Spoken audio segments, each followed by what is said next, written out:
والدین کے حقوق میں سے مثلاً قرآن مجید میں اگرچہ متعدد مقامات پر 4 مقامات میرے سامنے موجود ہیں اس وقت جن میں اللہ تعالیٰ کے حق کے فوراً بعد والدین کے حق کا ذکر ہے۔ وَقَضَىٰ رَبُّكَ أَلَّا تَعْبُدُوا إِلَّا إِيَّاهُ وَبِالْوَالِدَيْنِ إِحْسَانًا، لیکن 2 مقامات ایسے ہیں کہ جن میں طور پر ماؤں کا ذکر کیا گیا ہے۔ حَمَلَتْهُ أُمُّهُ وَهْنًا عَلَىٰ وَهْنٍ وَفِصَالُهُ فِي عَامَيْنِ أَنِ اشْكُرْ لِي وَلِوَالِدَيْكَ، اور اسی کی وضاحت ہمیں مل گئی حدیث نبوی میں کہ حضور سے ایک صحابی نے پوچھا کہ میرے حسن سلوک کا سب سے بڑھ کر مستحق کون ہے؟ آپ نے فرمایا تمہاری والدہ۔ کے بعد کون؟ پھر فرمایا تمہاری والدہ۔ تیسری مرتبہ پوچھا پھر کون؟ پھر فرمایا تمہاری والدہ۔ چوتھی مرتبہ پوچھنے پر فرمایا کہ تمہارے والد۔ معلوم یہ ہوا کہ 3 گنا حق ہے ماں کا باپ کے مقابلے میں، ادب، احترام اور اس دلجوئی، اس کے اعتبار سے گویا کہ یہ وہ کسر کا جب ہو رہا ہے کہ قانونی اعتبار سے اگر وہاں کوئی کمی تھی تو اس اعتبار سے اس کی تلافی کر۔ یہی وجہ ہے کہ آپ دیکھتے ہیں کہ حدیث نبوی میں علیہ صاحب الصلاۃ والسلام باپ کے قدموں تلے جنت کا تذکرہ نہیں ہے۔ الجنت تحت اقدام الامہات، جنت جو ہے وہ ماؤں کے قدموں تلے ہے۔ اس کو بھی آپ اسی کے حوالے سے سمجھ لیں، یہ وہی توازن پیدا کیا جا رہا ہے۔ اسی توازن کی ایک اور شکل ہے کہ بیٹوں کی پرورش پر کسی اجر و ثواب کا کوئی خاص تذکرہ نہیں ہے۔ یہ تو ٹھیک ہے، ایک انسان اپنی اولاد کو یہ سمجھتا ہے کہ اللہ کی عطا ہے، اللہ کی دی ہوئی چیز ہے، اور اس کا جو بھی حق ہے اس کے لیے، پالنے کے لیے، پوسنے کے لیے، اس کی ضروریات پوری کرنے کے لیے، وہ چاہے بیٹا ہو چاہے بیٹی ہو، اس کے لیے وہ بھاگ دوڑ کرتا ہے یہ سمجھ کر کہ اللہ کی طرف سے مجھ پر ذمہ داری عائد کی گئی ہے، تو خواہ وہ بیٹا ہو خواہ بیٹی ہو، دونوں کے اعتبار سے اجر ملے گا انسان کو۔ ویسے یہ کہ طبعی محبت کے تحت تو جانور بھی اپنے اولاد کی پرورش کرتے ہیں اور خبرگیری کچھ کرتے ہیں۔ انسان میں وہ اللہ تعالیٰ نے بہت ہی زیادہ مادہ رکھ دیا ہے، لیکن یہ ہے کہ اس میں اگر انسان یہ سمجھ کر رہا ہو کہ یہ در حقیقت اللہ کی عائد شدہ فرض ہے مجھ پر جو میں ادا کر رہا ہوں، یہ اللہ کی امانت ہے میرے پاس۔ یہی وجہ ہے کہ جو اولاد بچپن میں فوت ہو جاتی ہے، اس کی نماز جو آپ پڑھتے ہیں، دعائے جنازہ جو اس میں مانگتے ہیں، اس میں کیا ہے؟ اللہم اجعلہ لنا فرطا واجعلہ لنا اجرا وذخرا واجعلہ لنا شافعا مشفعا۔ پروردگار یہ بچہ تو نے مجھے دیا تھا، تیری امانت تھی، میں نے جو مشقت کی ہے، پالا پوسا، ہم نے جو بھی اس پر مشقت جھیلی ہے، پروردگار تو اس کو ہمارے لیے آخرت میں ذخیرہ بنا دے، اجر کا ذریعہ بنا دے۔ معلوم یہ ہوا کہ چونکہ تیری شے سمجھ کر ہم نے یہ کام کیا۔ اگر کمی محبت کے تحت ہو تو پھر تو اجر آپ اس کے پر کلیم کر ہی نہیں سکتے۔ تو اس اعتبار سے تو لڑکے اور لڑکی میں کوئی فرق نہیں ہے، لیکن یہ کہ آگے چل کر ساری احادیث کے اندر لڑکیوں کے پالنے پوسنے کے بارے میں ہے، کہیں کہ جس نے 2 بچیوں کو بھی بڑی دلی محبت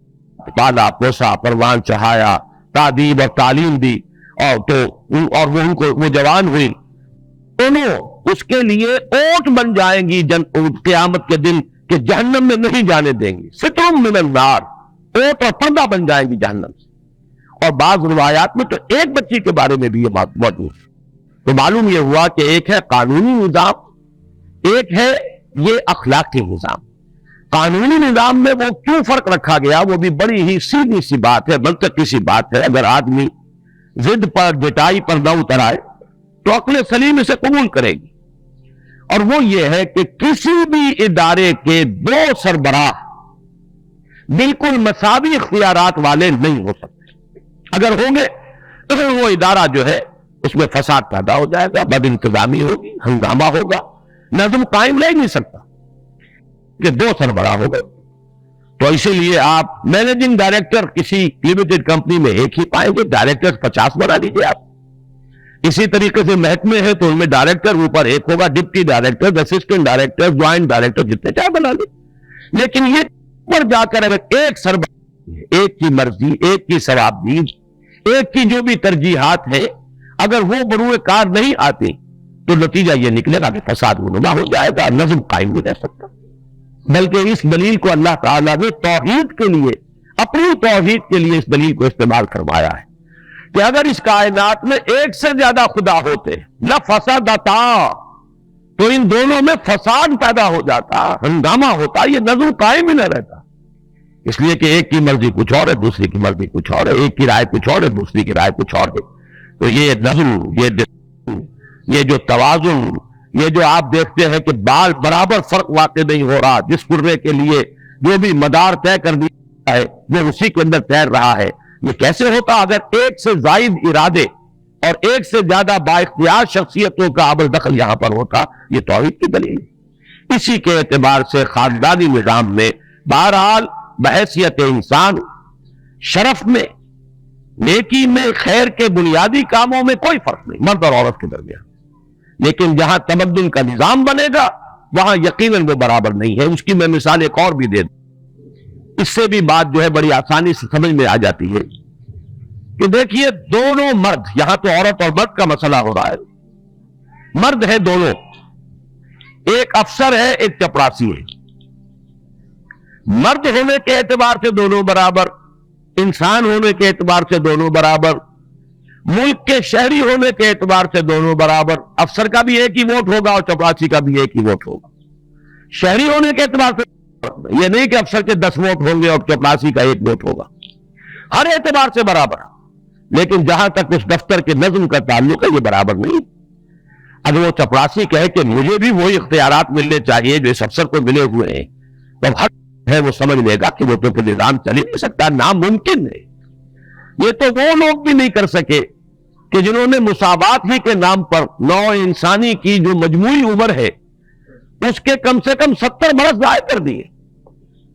روس میں انقلاب آیا تھا 1917 میں، اور اب وہ وہاں سے پسپائی اختیار کر رہے ہیں، مان رہے ہیں اپنی غلطیوں کو اور توبہ کر رہے ہیں اور رجوع کر رہے ہیں۔ تو سب سے بڑھ کر تو مساوات کا نعرہ انہوں نے لگایا۔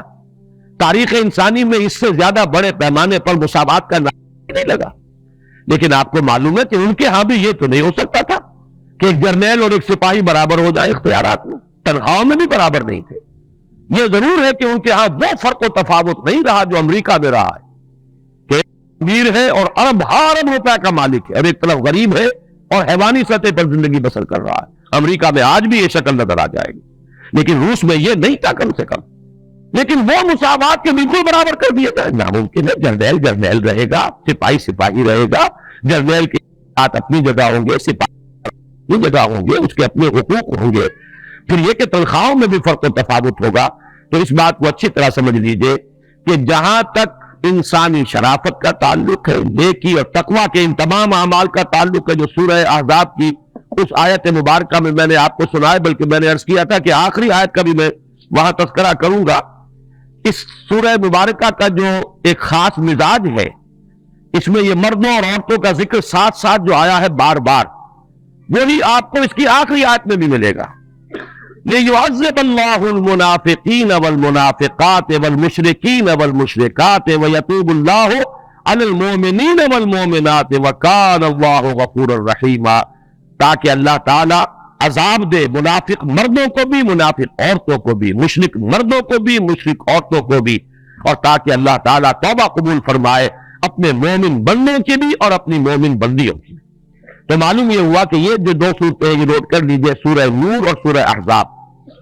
یہ معاشرتی نظام سے متعلق قرآن مجید میں جامع ترین صورتیں یہی، انہی میں احکام ہے سطر اور حجاب کے۔ اس اعتبار سے ان کا ایک خصوصی مقام ہے، اور یہی وجہ ہے کہ آپ یہاں دیکھ رہے ہیں کہ اس طریقے سے تکرار کے ساتھ 10 اوصاف پہلے بیان کیے گئے اور اختتام پر بھی علیحدہ علیحدہ، مومنین، مومنات، منافقین، منافقات، مشرکین، مشرکات۔ دوسری بات جو میں نے عرض کی کہ جہاں تک نظام کا اور تمدن کا تعلق ہے اس میں یہ برابر نہیں، ہمیں یہ بات کھل کر کہنی ہے، ہمیں کوئی اس میں حجاب نہیں ہونا چاہیے، اس لیے کہ یہ ہمارے دین کی تعلیمات ہے، ہمیں اس سے جو بھی بات سامنے آتی ہے اسے قبول کرنا چاہیے، دھڑلے کے ساتھ اس کا اعلان کرنا چاہیے، چاہے دنیا ہمیں دقیانوسی کرے۔ اس اعتبار سے ضرورت ہے کہ ایک اعتماد پیدا ہو ہمارا اس کتاب پر اور محمد الرسول اللہ صلی اللہ علیہ وسلم پر۔ مجھے ایک واقعہ یاد آیا کہ بعض صحابہ نے حضور کے سامنے مسئلہ رکھا کہ یہ یہودی جو ہے ہمیں چھیڑتے ہیں، چڑھاتے ہیں کہ تمہارے نبی تمہیں بڑی چھوٹی چھوٹی باتوں کی تعلیم دیتے ہیں۔ حضور صلی اللہ علیہ وسلم نے فرمایا تم ان سے کہو کہ ہاں وہ ہمیں کرنا بھی سکھاتے ہیں، اس لیے کہ یہ بھی انسانی زندگی کا ایک حصہ ہے۔ طہارت نہ ہو تو پوری زندگی کے اندر ایک خباثت پیدا ہو جائے گی، لہٰذا تو ہمیں طہارت کے اصول بھی بتاتے ہیں، سمجھا کرنا بھی سکھاتے ہیں۔ تو یہ اعتماد ہونا چاہیے کہ بجائے اس کے کہ لوگ جو ہے وہ آپ کے اوپر حاوی ہو جائیں کچھ نعرے لگا کر، آپ کو چاہیے کہ جو اپنی بات ہے، جو کتاب و سنت کی تعلیمات ہے، اس پر دھڑلے کے ساتھ، پورے اعتماد کے ساتھ قائم رہے اور پوری جرت کے ساتھ اس کا اعلان کرے۔ اب میں آتا ہوں تیسری بات کی طرف۔ دینی معاملات میں ایک تو مسئلہ وہ ہے، نماز ہے، روزہ ہے، حج ہے، عمرہ ہے، صدقہ ہے، یہ تمام جو چیزیں ذکر ہے، یہ تمام چیزیں جو ہیں جن کا ذکر سورہ احزاب کی آیت میں آیا۔ ایک اس سے اوپر کا مرحلہ ہے دین کی تبلیغ، دین کی دعوت، اور دعوت اور تبلیغ سے بھی اونچا ایک مرحلہ ہے دین کی اقامت، دین کو غالب کرنا، دین کو قائم کرنا، دین کے نظام کا بول بالا کرنا۔ اس میں عورتوں کا کتنا حصہ ہے؟ آیا اس میں بھی وہ برابر کے شریک ہوگی؟ آیا اس میں بھی ان کا معاملہ وہی ہے کہ جو مردوں کا ہے، یا یہ کہ اس میں فرق و تفاوت رہے؟ اس کو میں چاہتا ہوں، کیونکہ مجھ سے کہا گیا تھا کہ بعض خواتین اس مسئلے میں خاصی پریشان ہیں، اس لیے کہ ضرورت تو واقعتاً محسوس ہوتی ہے کہ مغربی ذہن رکھنے والی اور مغربی تہذیب کی دلدادہ خواتین تو سڑکوں پر بھی آتی ہیں، نعرے لگاتی ہیں، جلوس نکالتی ہیں اسلام کے خلاف، قرآن مجید کے صریح احکام کے خلاف۔ اب اگر ان کا مقابلہ مسلمان عورت تو معلوم یہ ہوتا ہے کہ بازی ہار جائیں گے، ہم اس میدان میں آنا پڑے گا۔ ایک ضرورت کا احساس ہے، لیکن یہ کہ اس کے ساتھ ہی اسلام کی جو تعلیمات بنیادی سطر ہے، حجاب ہے، گھروں میں رکے رہنا ہے، وقرن فی بیوتکن، پھر اسلام نے عورت پر جو اصل ذمہ داری ڈالی ہے، اولاد کی پرورش ہے، اس کی تربیت ہے،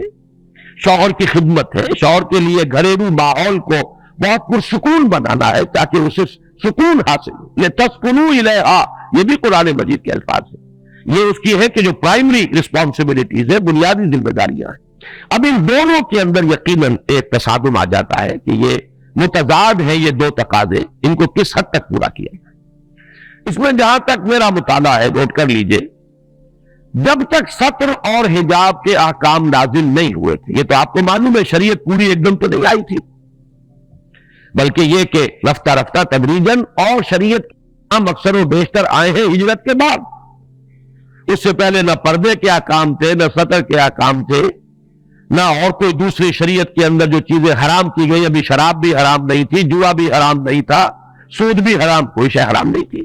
ابھی تو بنیادی بات توحید، رسالت پر ایمان، آخرت پر ایمان، اخلاق حسنہ، تزکیہ نفس، سارا زور اس پر چل رہا تھا۔ اس وقت تک تو ہمیں یہ نظر آتا ہے کہ صحابیات بھی بالکل دوش بدوش تھیں، شانہ بشانہ تھیں، ہر میدان میں انہوں نے وہ تمام مقامات بلند حاصل کیے ہیں کہ جو صحابہ نے، مردوں نے حاصل کیے۔ یہی وجہ ہے کہ سورہ عمران کی اس آیت میں، جس کا میں نے ابھی حوالہ دیا تھا، انی لا اضیع عمل عامل منکم من ذکر و انثی بعضکم من بعض فالذین ہاجروا واخرجوا من دیارہم وأوذوا فی سبیلی وقاتلوا وقتلوا لأکفرن عنہم سیئاتہم ولأدخلنہم جنات تجری من تحتہا الانہار۔ تو جن لوگوں نے اللہ کی راہ میں ہجرت کی، جنہیں اللہ کی راہ میں ایذائیں پہنچائی گئیں، جنہوں نے اپنے گھروں کو چھوڑ دیا، اپنے گھر نکالے گئے، جنہوں نے اللہ کی راہ میں قتال کیا، اب یہ جو سارے معاملات ہیں، اس میں تو قاتلوا و قتلوا، اور قتل ہوئے، تو معلوم یہ ہوا کہ ان تمام چیزوں میں ہمیں نظر آتا ہے کہ خواتین بھی شریک ہیں۔ جیسے مالی انفاق میں جو خصوصی مقام حضرت ابوبکر صدیق کا ہے رضی اللہ تعالیٰ عنہ، مال خرچ کرنا دین کے لیے، میں سمجھتا ہوں کہ اتنا ہی مقام حضرت خدیجہ الکبریٰ کا بھی ہے رضی اللہ تعالیٰ عنہ، کوئی فرق و تفاوت آپ کو نہیں ملے گا۔ اسی طریقے سے حضور کی دلجوئی میں، حضور کی نصرت میں، جیسے تمام صحابہ جو ہے وہ ساتھ ہے، اسی طریقے سے جو خواتین آپ کے ساتھ ایمان لائی ہے وہ بھی اس میں شریک ہے۔ چنانچہ پہلی شہادت ایک انسانی جوڑے کی ہوئی ہے، ایک مرد اور ایک بیوی اس کی، حضرت یاسر رضی اللہ تعالیٰ عنہ، حضرت سمیہ رضی اللہ تعالی عنہ، دونوں میاں بیوی اللہ کی راہ میں شہید ہوئے، صبر اور مصابرت کا پورا ثبوت دیا، ڈٹ گئے، نہ اس مرد نے گردن جھکائی اور کلمہ کفر زبان سے نکالنے پر آمادہ ہوئے حضرت یاسر، نہ وہ خاتون جو ہے انہوں نے کمزوری دکھائی، وہی عظیمت وہ انہوں نے بھی اس سے دکھائی۔ اسی طریقے سے ہجرت، اگر حضرت عثمان ہجرت کر کے تشریف لے جا رہے ہیں حبشہ رضی اللہ تعالی عنہ، تو آپ کو معلوم ہے کہ حضرت رقیہ رضی اللہ تعالی عنہ حضور کی صاحبزادی وہ بھی ساتھ ہجرت کر رہی۔ تو ہجرت ہو، اللہ کی راہ میں جان دے دینا ہو، انفاق مال ہو، اور اسی میں آپ سے عرض کروں گا کہ وہ مشہور واقعہ سامنے رکھیے، حضرت عمر جیسے شخص لا دینے والی، وہ تو ان کی ہمشیرہ تھی حضرت فاطمہ بنت خطاب، عمر کو عمر بنا دینے والی، عمر فاروق بنا دینے والی، اس لیے کہ اور تو کسی کی بات ابھی اوپر اثر انداز نہیں ہوئی تھی۔ اصل میں جو عظیمت انہوں نے دیکھی اپنی ہمشیرہ میں کہ حضرت فاطمہ بنت خطاب نے، جبکہ حضرت عمر انہیں مار رہے تھے، زد و کوب کر رہے تھے، شوہر کو بھی مارا ہے حضرت سعید بن زید رضی اللہ تعالی عنہ، اور جب وہ آگے بڑھی ہے بچانے کے لیے تو ان کو مارا ہے، لہو لہان کر دیا ہے۔ لیکن جب حضرت فاطمہ بنت خطاب زوجہ سعید بن زید رضی اللہ تعالی عنہما، جب ان کے زبان سے یہ الفاظ کہ اے عمر چاہے تم ہمیں ہلاک کر دو لیکن ہم اب اس دین کو چھوڑنے والے نہیں، بگڑ کر رہ گئے حضرت عمر۔ اسی کو علامہ اقبال نے کہا تم نہیں دانی کہ سودے کراتے تو کرد تقدیر عمر را، بہرحال شعر کے لیے ذرا سا اس کے اندر بدل گیا مضمون، سودے قرات نہیں تھا یہ، بلکہ در حقیقت یہ عظیمت کا مظہر تھا، اظہار عظیمت کہ ہم نے جان بھی دینے کو میں تیار ہوں لیکن یہ کہ اب اس دین کو چھوڑنے کے لیے آمادہ نہیں۔ یہ وہ ہے در حقیقت اظہار عظیمت کہ جس کا اثر پڑا ہے حضرت عمر بن خطاب رضی اللہ تعالیٰ عنہ کی طبیعت پر، اور پھر وہ عمر فاروق بن گئے۔ تو اس اعتبار سے نوٹ کیجئے کہ اس وقت تمام کاموں میں خواتین برابر کی شریک نظر آتی۔ یہی وجہ ہے کہ غزوہ احد میں جب یہ خبر پہنچی، اگرچہ ظاہر بات ہے کہ لشکر کشی کے وقت اور عین جنگ کے وقت تو خواتین کا تذکرہ نہیں ہے، جس طرح ہند آئی ہے کفار کے لشکر کے ساتھ، بعد میں چونکہ وہ بھی ایمان لے آئی ہیں، ہمیں ادب سے نام دینا چاہیے،